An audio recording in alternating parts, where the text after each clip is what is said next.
when I was younger, man, I was so bad when I was younger. Whenever I did get out, like I spent a lot of time locked up, but when I did get out, man, I was a menace. I used to steal like 5-6 cars a night on average. Go steal a car, drive it. When it got down to a quarter tank of gas, I'd park it in someone's driveway, steal their car. There was times that I go down to the mall parking lot and I get a few people together and I just say, okay guys, pick out a car, tell me what car you want. And I go over with the screwdriver. Like I could steal a car in less than 30 seconds. This is it's another big building that's up that way. I could steal a car in under 30 seconds, no problem. Don't matter if the door was locked or not. I figured out how to unlock the doors real quick. I could steal a car, get into a car, steal a car just as fast as someone with the keys. Just as fast. And there's times we used to steal so many cars. I start up a bunch of cars for people, and then like 6 of us would be going with 6 cars, and we drive up to the hill, and just like smash up Derby and all kinds of crazy stuff. I had that many stolen cars, like always on the news. There was times I got arrested and the cops be calling me Flat Top because I used to use the flat top screwdriver. I got 2 years for just having a screwdriver on me when I got arrested.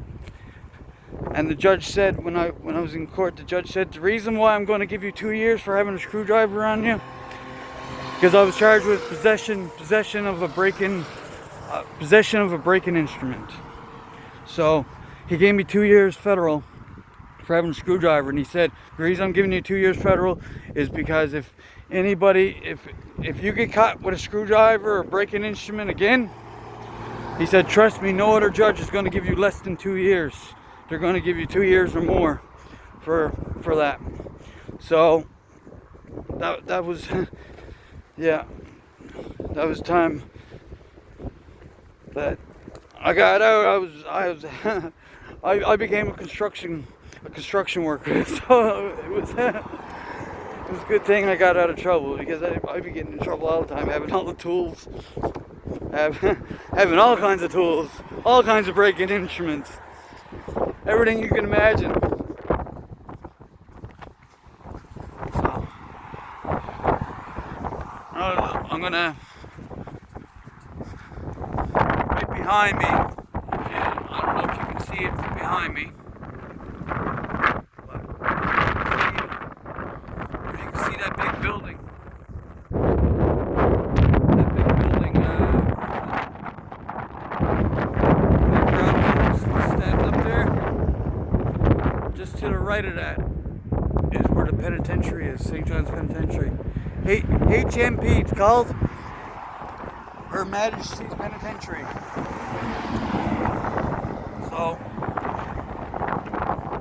I'm gonna go for a walk down there and tell you some things about that place. I remember up back in the remand center, I remember being there, and the food used to come from the hospital. This little road here, this little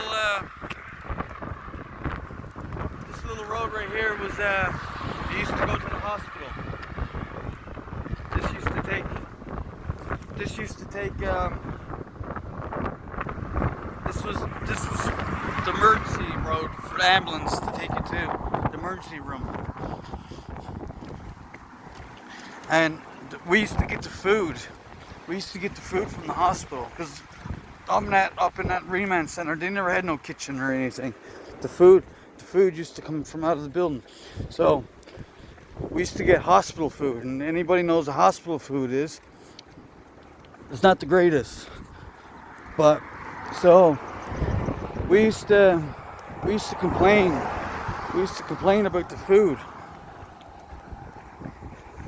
and be always saying how nasty the food was because it was coming from the hospital. And then so they said, okay, if you don't like the food, we'll change the food. So then what they started doing is they started getting the food from the penitentiary. So then we had inmates making our food, getting sent to us. And I tell you right now, that hospital food was so much better than the pen food. That was a huge mistake on our part to be bitching about the food. Because we really, oh man, like these liver and onions, and there used to be like a film over it. And we get eggs. And the time, like, see, they get the food made down to the pen, but then they got their own stuff to do. They be doing everything. And hours later, they would take the food and it would be put into a van. It'd be put into a van and then drove up to us, and then they used to be dropped off to us. So the time we got our food, like none of our food was fresh or hot or anything. At least when it came from the hospital, it was just down over the hill, and the hospital was a lot cleaner, and they had professional cooks, and they had cooks doing the stuff. Down to the pen is just people coming in and out, and man, you don't know if they're spitting in the food. You don't know anything that goes on down there. And then just time to get out of the jail, out of the prison, then up to us. It was so bad.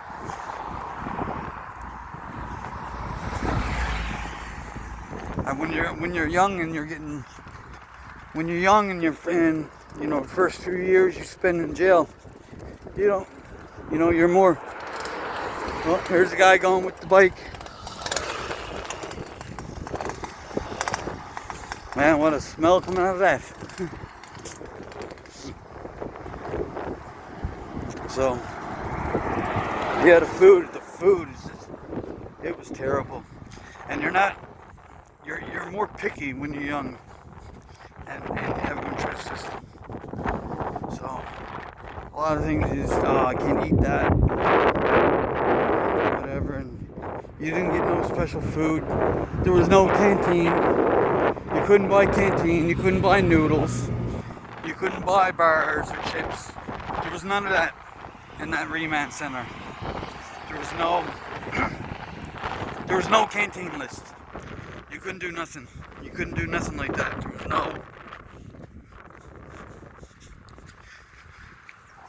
There was no treats. The only treat you get in there would be, Christmas time or something. You might get, I don't know, someone might bring in like something to you, but the guards or something. But it'll only be like Christmas or Easter or something. You might get Halloween time or something. You might get some candy or something, but I don't remember ever getting anything in there.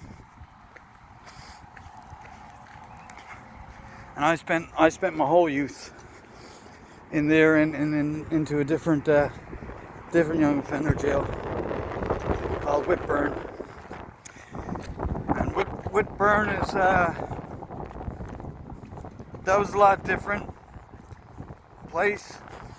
The food was good. You got to eat your food.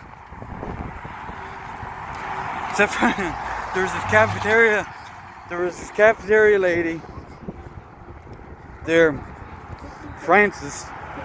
I swear to God, she had more of a scruff on her face than any man I know. She used to shave every day. You'd see her. She come in. You could see all the stubble across her face was down. But then come supper time, it'd be all coming back. And if she never shaved, the next day it would just be black stubble everywhere. Like, oh man, it was brutal. Should have wore the nets around the face.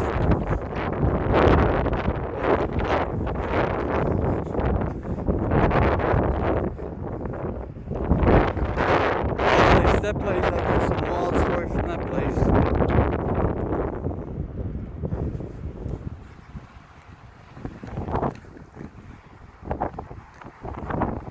I spent years in Remand Center and in the Whitburn. There was a time they'd always send me down to the Remand Center because that was like, if you're bad all the time, fighting and causing shit, they would send you down there. And there was a time down there that I spent, that I was the only one in there. There was only like 8 cells in that jail. 8 cells. And there was a time that everybody was in there for murder, manslaughter, except for me.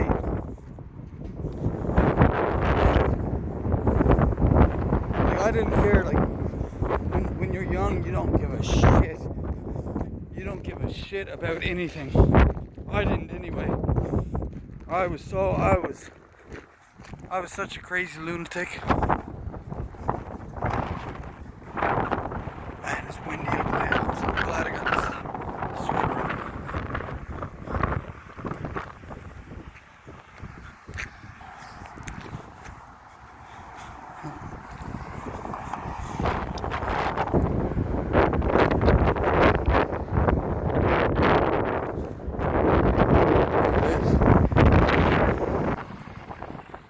Like that. Love that. I bet you they drive so nice.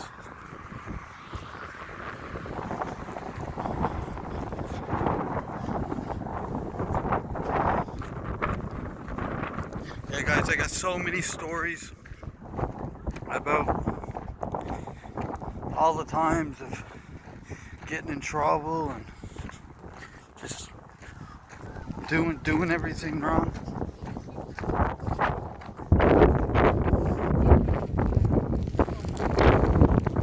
I got people looking at me and say, what's this guy doing? What is this guy doing?